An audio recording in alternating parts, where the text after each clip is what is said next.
സംസ്ഥാനത്ത് സർക്കാർ ഭൂമിയാക്കി സ്വകാര്യ വ്യക്തികൾക്കും സ്ഥാപനങ്ങൾക്കും പതിച്ചു നൽകിയത് ഏക്കർ കണക്കിന് ക്ഷേത്രഭൂമിയെന്ന റവന്യൂ രേഖകൾ.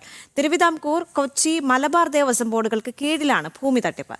ശാശ്വത മൈനറായ ദേവന്റെ ഭൂമി നിയമപ്രകാരം തിരിച്ചുപിടിക്കാമെങ്കിലും കയ്യേറ്റക്കാർക്ക് മുന്നിൽ കണ്ണടയ്ക്കുകയാണ് സർക്കാർ. ജിജീഷ് കരുണാകരൻ ചേരുന്നുണ്ട്. കൂടുതൽ വിവരങ്ങളുമായി ജിജീഷ്, ഇത്തരം സംഭവങ്ങൾ തുടർക്കഥയാണ് ഇപ്പോൾ സംസ്ഥാനത്തെന്ന് പറയേണ്ടി വരും. കാരണം സർക്കാർ ഭൂമിയാക്കി സ്വകാര്യ വ്യക്തികൾക്കും സ്ഥാപനങ്ങൾക്കും പതിച്ചു നൽകിയത് ഏക്കർ കണക്കിന് ക്ഷേത്രഭൂമിയാണ് എന്നാണ് ഇപ്പോൾ റവന്യൂ രേഖകൾ തെളിയിക്കുന്നത്.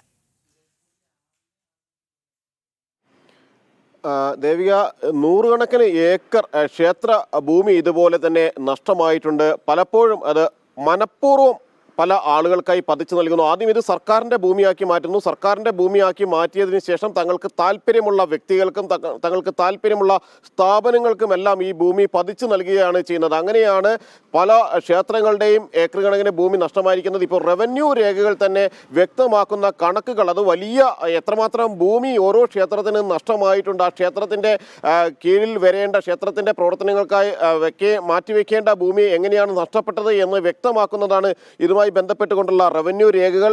ദേവസ്വം ബോർഡ്, തിരുവിതാംകൂർ ദേവസ്വം ബോർഡിൻ്റെ കീഴിലുള്ള ക്ഷേത്രങ്ങളിലാണെങ്കിലും, കൊച്ചി ദേവസ്വം ബോർഡിൻ്റെ ക്ഷേത്രങ്ങളിലാണെങ്കിലും, മലബാർ ദേവസ്വം ബോർഡിൻ്റെ കീഴിലുള്ള ക്ഷേത്രങ്ങളിലാണെങ്കിലും എല്ലാം തന്നെ ഇത്തരത്തിൽ ഭൂമി വലിയ തോതിൽ തന്നെ നഷ്ടപ്പെട്ടിട്ടുണ്ട് എന്നാണ് റവന്യൂ രേഖകൾ തെളിവുകൾ സഹിതം നമുക്ക് വ്യക്തമാക്കി തരുന്നത്. അതിൽ കൊടുങ്ങല്ലൂർ എളങ്കുന്നപ്പുഴ ദേവസ്വം, ഒപ്പം തന്നെ കൊടുങ്ങല്ലൂർ ശ്രീ കുരുമ്പ ഭഗവതി ദേവസ്വം, പെരുമ്പലാവ് അയ്യപ്പങ്കാവ് ക്ഷേത്രങ്ങളുടെ എല്ലാം ഏക്കർ കണക്കിന് ഭൂമി ഇത്തരത്തിൽ നഷ്ടപ്പെട്ടിട്ടുണ്ട്. എളങ്കുന്നപ്പുഴ ദേവസ്വത്തിൻ്റെ 500 ഏക്കർ ഭൂമി നഷ്ടപ്പെട്ടതായാണ് റവന്യൂ രേഖകൾ കാണിക്കുന്നത്. ഇതിലെല്ലാം തന്നെ സർക്കാരാണ് പിന്നീട് ഈ ഭൂമിയുടെ ഉടമസ്ഥനായി വരുന്നത്. ലാൻഡ് ഓണർ എന്നിടത്തേക്ക് ഗവൺമെൻറ് എന്ന് എഴുതി ചേർക്കുന്നു, അല്ലെങ്കിൽ അത്തരത്തിൽ മാറുന്നു. പിന്നീട് അങ്ങനെ ഗവൺമെൻറ്റിൻ്റെ അധീനതയിലേക്ക് വരുന്ന ഭൂമി പലർക്കായി കൈമാറ്റം ചെയ്യുകയും ചെയ്യുന്നു. സാധാരണഗതിയിൽ ദേവത എല്ലായ്പ്പോഴും മൈനറാണ്. ആ മൈനറായ ദേവന്റെ ഭൂമി ഒരു കാരണവശാലും മറ്റ് ആളുകൾക്ക് എഴുതി നൽകാനോ സ്വന്തം താല്പര്യപ്രകാരം ഉപയോഗിക്കാനോ ദേവസ്വം ബോർഡിനോ സർക്കാരിനോ അധികാരമില്ല എന്നിരിക്കെയാണ് ഇത്തരത്തിലുള്ള പ്രവർത്തനങ്ങൾ വ്യാപകമായി തന്നെ നടത്തുകയും ചെയ്യുന്നത്. അതുകൊണ്ട് തന്നെ അനുകൂലമായ വിധികൾ നിരവധി ഉണ്ടാകുന്നുണ്ട്. ഈ ക്ഷേത്രഭൂമി കയ്യേറ്റങ്ങളുമായി ബന്ധപ്പെട്ട്, ക്ഷേത്രഭൂമി നഷ്ടപ്പെട്ടതുമായി ബന്ധപ്പെട്ടുള്ള നിയമ പോരാട്ടങ്ങൾക്കൊടുവിൽ അത് പോരാട്ടങ്ങൾ നടത്തിയ ആളുകൾക്ക് അനുകൂലമായി ക്ഷേത്രങ്ങൾക്ക് തന്നെ ഭൂമി തിരിച്ചു നൽകണമെന്നാവശ്യപ്പെട്ടുള്ള വിധി നിരവധി തവണ വിവിധ കോടതികളിൽ നിന്ന്, ഹൈക്കോടതികളിൽ നിന്നും മറ്റു കോടതികളിൽ നിന്നും എല്ലാം തന്നെ ഉണ്ടാകുന്നുണ്ട്. എങ്കിൽ കൂടി ആ വിധി നടപ്പിലാക്കാൻ സർക്കാർ സംവിധാനങ്ങളോ ദേവസ്വം ബോർഡോ ഒരു ഘട്ടത്തിലും ശ്രമിക്കാറില്ല. നഷ്ടപ്പെട്ട ഭൂമി അങ്ങനെ തന്നെ ഇരിക്കട്ടെ, അല്ലെങ്കിൽ നഷ്ടപ്പെട്ട ഭൂമി തിരിച്ചു പിടിക്കാൻ ഒരു ശ്രമവും നടത്തില്ല എന്ന ഒരു വാശിയിൽ തന്നെ അവർ നിൽക്കുമ്പോൾ ആ ഭൂമി മറ്റ് പലരും ഇപ്പോഴും ഉപയോഗിച്ചു വരുന്നതായി തന്നെയാണ് കാണാൻ കഴിയുക. മാത്രമല്ല, ക്ഷേത്രഭൂമികൾ റവന്യൂ രേഖകളിലാണ് ഇത്തരത്തിൽ മാറ്റം വരുത്തുന്നത്. പെരുവാരം മഹാദേവ ക്ഷേത്രത്തിൻ്റെ 3 ഏക്കറോളം ഭൂമിയും അതുപോലെ തന്നെ 3 ഏക്കർ 26 സെന്റ് സ്ഥലവും കുളവും നഷ്ടപ്പെട്ടിട്ടുണ്ട്. അത് മറ്റൊരു ഉദാഹരണമാണ്. ക്ഷേത്രഭൂമികൾ നഷ്ടപ്പെട്ടു പോകുന്നതിൻ്റെ മറ്റൊരു ഉദാഹരണമാണ്.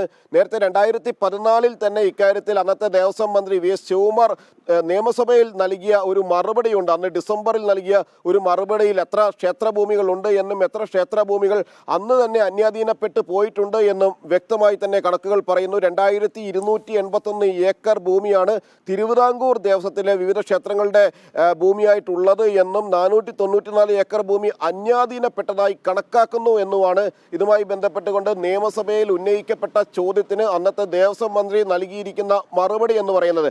എന്നാൽ ഈ കണക്കുകൾ വെച്ച് നോക്കുമ്പോൾ, 2014 ഈ കണക്കുകൾ വെച്ച് നോക്കുമ്പോൾ ഇന്ന് എത്ര ഭൂമികൾ കൂടി അന്യാധീനപ്പെട്ട് പോയിട്ടുണ്ട് എന്നും ബാക്കി എത്ര ഭൂമിയാണ് ഇനി ഉള്ളത് എന്നത് സംബന്ധിച്ചെല്ലാം തന്നെയുള്ള ദുരൂഹതകൾ ബാക്കിയാണ്, അല്ലെങ്കിൽ സംശയങ്ങൾ ബാക്കിയാണ്. എത്ര ഭൂമിയായിരിക്കും നഷ്ടപ്പെട്ടത് എന്നത് സംബന്ധിച്ച് ഈ കൈവശ ഭൂമികൾ സംബന്ധിച്ചുള്ള മറുപടി പരിശോധിച്ച് അന്ന് തന്നെ നടപടി എടുത്തിരുന്നുവെങ്കിൽ, അല്ലെങ്കിൽ നഷ്ടപ്പെടുന്ന ഭൂമി തിരിച്ചു പിടിക്കാനുള്ള നടപടികൾ ഉണ്ടായിരുന്നു എങ്കിൽ കൂടുതൽ ഭൂമി ക്ഷേത്രങ്ങൾക്ക് ദേവസ്വം ബോർഡിന് നഷ്ടപ്പെടുന്ന സ്ഥിതി ഉണ്ടാകില്ലായിരുന്നു. മാത്രമല്ല, പല സ്ഥലങ്ങളിലും 400-450 ഏക്കർ വരെ ഭൂമി ഇത്തരത്തിൽ പലയിടത്തും നഷ്ടപ്പെടുകയും ചെയ്തതായി കണക്കുകൾ തന്നെ വ്യക്തമാക്കുന്നുണ്ട്. ശ്രീ കുരുമ്പ ഭഗവതി ക്ഷേത്രത്തിൻ്റെ 400 ഏക്കറോളം ഭൂമിയാണ് നഷ്ടപ്പെട്ടുള്ളത്. ആകെ 850 ഏക്കറോളം ഭൂമി ഒരു കാലത്ത് ഉണ്ടായിരുന്ന ക്ഷേത്രത്തിന് ഇന്ന് 450 ഏക്കറോളം ഭൂമി മാത്രമാണ് ബാക്കി, അല്ലെങ്കിൽ പല ഭാഗങ്ങളിലായി ഇനിയും ഇനിയും ബാക്കിയുള്ളത്. അതിൽ തന്നെ 400 ഏക്കറോളം ഭൂമി നഷ്ടപ്പെട്ട് കഴിഞ്ഞിരിക്കുന്നു. ക്ഷേത്രത്തിൻ്റെ 10 ഏക്കർ ഭൂമിയുടെ ഭാഗത്ത് പോലും അനധികൃത നിർമ്മാണങ്ങളും